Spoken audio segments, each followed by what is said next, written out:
forget. Here with me right now, American Islamic Forum for Democracy president and co-founder of the Muslim Reform Movement, Dr. Zuhdi Jasser. Dr. Jasser, good to have you back.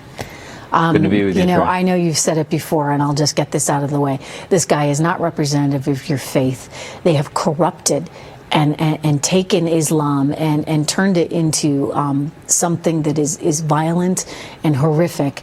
But in the meantime, there are those that want to just bury their head in the sand and pretend like that's not happening. And people in the UK that wanted this guy out early, there are two people that paid the price for that.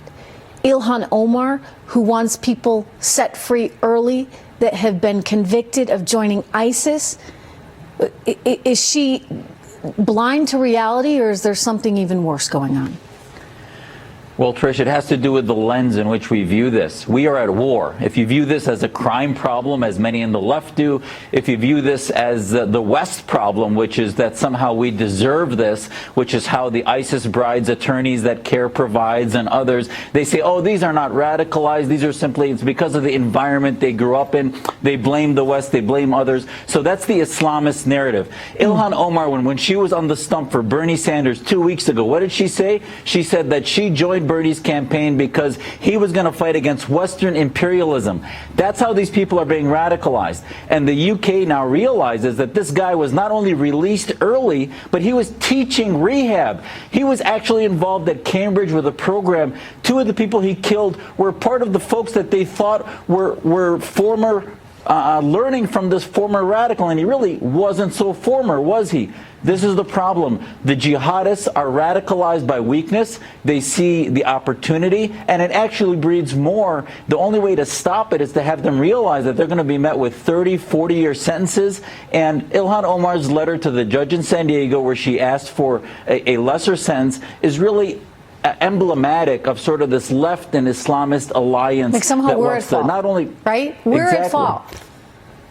That's the lens, and that's really the only way to defeat this is to engage Muslims like our organization, like the Muslim Reform Movement, that believe there's a war happening within the consciousness of Islam, within the Muslim mindset that is anti-Islamist, that we are against the Islamists and their worldview, and there needs to be a pan-NATO approach, because it's not just the UK, it includes Germany that lets prisoners that were in Italian prisons come into their country, that were fighting with ISIS in Syria, come back and then commit acts like the terror attack in Christmas where the vehicular jihad happened, was a former prisoner also. So we need a pan-NATO approach to promote our ideas of freedom. It's as though the whole Western world is tripping over itself to apologize. I mean, look, I get it. Germany has some stuff it will never be done apologizing for, never.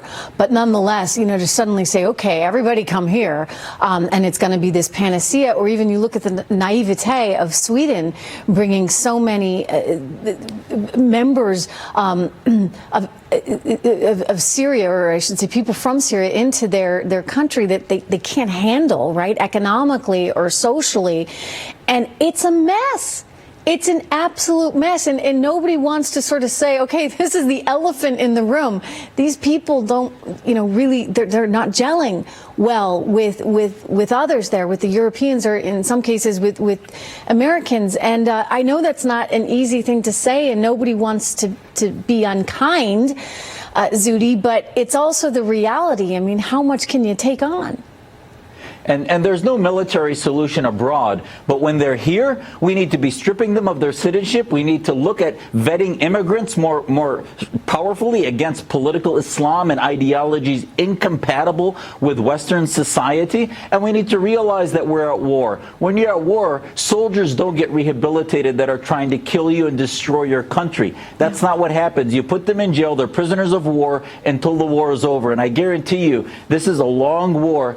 And we're ignorant to where Islam is in its history. Right now, the theocrats are the establishment of the Islamic world. And whether it's Iran, Turkey, Pakistan's Islamic Republic, they're breeding these militants. And the media is playing defense, and we need an offense. And you don't do an offense by letting them out of prison at 5 or 6 years. Dr. Jasser, always good to hear from you. Thank you very much.